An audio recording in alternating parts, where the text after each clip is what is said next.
Hello student, आज हम आप सबको क्लास 4th में हिंदी पढ़ाएंगे।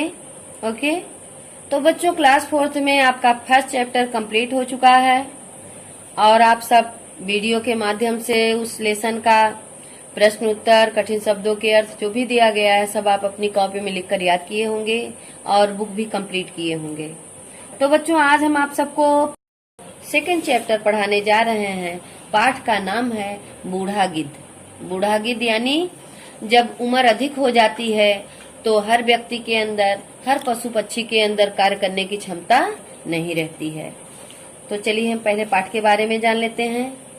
बच्चों, प्रस्तुत पाठ में बताया गया है कि बुरे लोगों का साथ देने पर या उनके साथ रहने पर अपना ही बुरा होता है ना। यदि कोई भी व्यक्ति बुरे व्यक्ति का साथ पकड़ता है तो वह उसी की तरह बन जाता है और अपना सारा समय नष्ट कर देता है। इसी तरह से इस पाठ में उपदेश दिया गया है। यह बताया गया है कि बूढ़े गिद्ध ने एक धूर्त और चालाक बिलाव पर विश्वास करके अपना सब कुछ नष्ट कर डाला, यानी सर्वनाश कर लिया अपना। चलिए हम इस कहानी में देखते हैं क्या दिया गया है। गंगा नदी के किनारे एक पर्वत था। उस पर्वत पर एक बहुत बड़ा वृक्ष था। वृक्ष पर बने एक कोटर में एक गिद्ध रहता था। तो अभी हमने आपको बताया कि गिद्ध कैसा था। गिद्ध जो है बूढ़ा हो चुका था, उसकी आंखें नहीं थी और जो है कार्य करने की क्षमता नहीं थी उसके अंदर। गिद्ध जब बूढ़ा हुआ तो उसके नाखून झड़ गए और आंखों की रोशनी कम हो गई। उस वृक्ष पर अन्य अनेक पक्षी भी रहा करते थे। वे अपने भोजन में से थोड़ा भोजन गिद्ध को दे दिया करते थे, यानी उसकी आंखों की रोशनी जो है चली गई थी, इसलिए वह जो है किसी को देख भी नहीं सकता था और असमर्थ होने के कारण उसमें कार्य करने की क्षमता नहीं थी, तो इसलिए वह दूसरों पर निर्भर रहता था। इस प्रकार उसका निर्वाह यानी गुजारा करना, वहन करना, इस प्रकार उसका निर्वाह हो जाता था। किसके भरोसे? पक्षियों के भरोसे। जब पक्षी भोजन की तलाश यानी खोज में जाते तो गिद्ध उनके बच्चों की देख रेख यानी देखभाल कर दिया करता था। एक बार एक बिलाव, नर बिल्ली यानी जंगली बिल्ली, उधर से निकला। उसने देखा कि उस वृक्ष पर अनेक पक्षियों के बच्चे हैं। उसे पक्षियों के बच्चों को खाने की इच्छा होने लगी। इस विचार से वह वृक्ष के समीप यानी पास, नजदीक, उस वृक्ष के नजदीक गया और बोला। बिलाव को आते देख पक्षियों के बच्चे डर कर चीखने चिल्लाने लगे, यानी भयभीत हो गए। गिद्ध ने जब उनका चिल्लाना सुना तो जोर से कहा, कौन आ रहा है? क्योंकि गिद्ध तो देख नहीं सकता था, उसकी आंखों की रोशनी चली गई थी, इसलिए वह जो है पक्षियों के बच्चों की चिल्लाने की आवाज सुनकर बोला, कौन आ रहा है? बिलाव ने जब गिद्ध को देखा तो भयभीत होकर सोचने लगा, हाय, अब तो मैं मरा।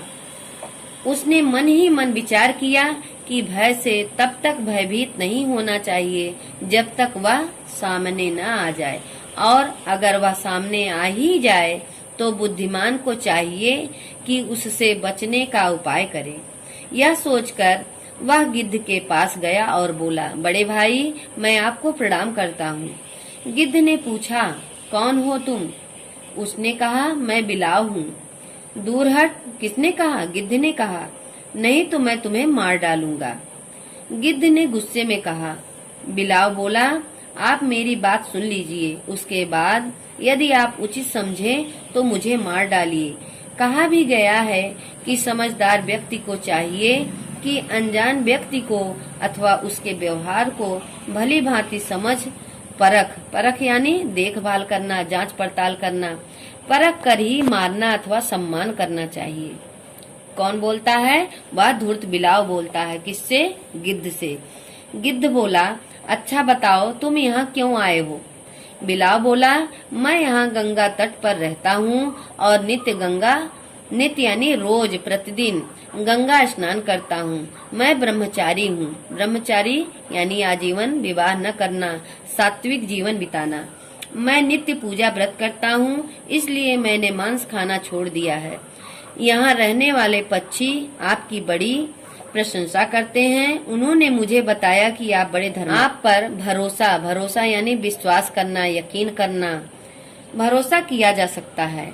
आप जैसे विद्वान से मैं धर्म के बारे में जानने के लिए यहाँ आ गया था, किंतु आप तो घर आए अतिथि यानी मेहमान, नात रिश्तेदार, अतिथि को ही मानने दौड़ पड़े। घर में आए हुए शत्रु का भी उचित आतिथ्य सत्कार किया जाना चाहिए। क्या आपने नहीं देखा कि वृक्ष काटने आए लकड़हारे को भी वृक्ष अपनी छाया देता है, वह उस पर भी उसी भाव से छाया करता है जिस भाव से अन्य पथिकों यानी यात्री, राहगीर, पथिकों पर किया करता है। यदि किसी के पास उचित सामग्री न हो तो भी केवल मीठी बातों से ही उस अतिथि का स्वागत करना चाहिए, क्योंकि अतिथि को तो देवता माना गया है। बिलाव की बातें सुनकर गिद्ध बोला, भाई तुम तो बिलाव हो, स्वभाव से ही मांसाहारी। इस वृक्ष पर पक्षियों के बच्चे निवास करते हैं, इसलिए मैंने ऐसा कहा। यह सुनकर बिलाव कान पकड़कर कहने लगा, मैंने धर्म शास्त्र को सुनकर ही पूजा पाठ करना आरंभ किया है। शास्त्रों में विभिन्न विषयों पर भले ही मतभेद रहता हो, किंतु अहिंसा सर्वश्रेष्ठ धर्म है। कौन कह रहा है? बिलाव कह रहा है। इस विषय पर सब शास्त्र एक मत हैं और एकमात्र धर्म ही प्राणी का ऐसा मित्र है जो मरने के बाद उसके साथ जाता है, शेष तो शरीर के साथ ही नष्ट हो जाते हैं। इस प्रकार बिलाव ने गिद्ध को विश्वास दिला दिया। गिद्ध ने बिलाव को एक छोटे कोटर में रहने की अनुमति यानी आदेश, हुक्म दे दी। कुछ दिन बीत जाने पर बिलाव वहाँ की सारी परिस्थितियों को समझ गया। गिद्ध बूढ़ा और अंधा है, यह जानकर उसने पक्षियों के बच्चों को पकड़ कर अपने कोटर में लाकर मारना आरंभ कर दिया।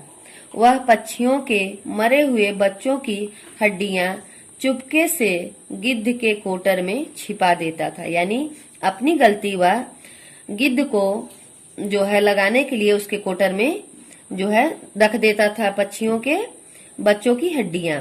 अंधा होने के कारण गिद्ध को कुछ भी दिखाई नहीं देता था, क्योंकि गिद्ध के आंखों की रोशनी चली गई थी।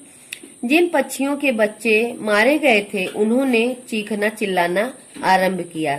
जब बच्चों की संख्या लगातार घटती गई तो सभी ने मिलकर इसकी खोज आरंभ कर दी।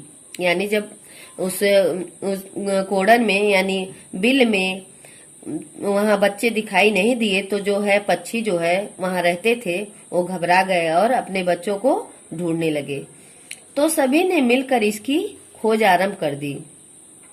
बिलाव को जब इस स्थिति का ज्ञान हुआ तो वह अपने कोटर से निकलकर भाग गया। पक्षियों को चैन नहीं था। उन्होंने गिद्ध के कोटर की भी तलाशी ली। तलाशी यानी खोज करना, प्रयास करना। वहां उन्होंने एक कोने में हड्डियां देखी। सबने यही सोचा कि बूढ़े गिद्ध ने ही उनके बच्चों को मारकर खाया है।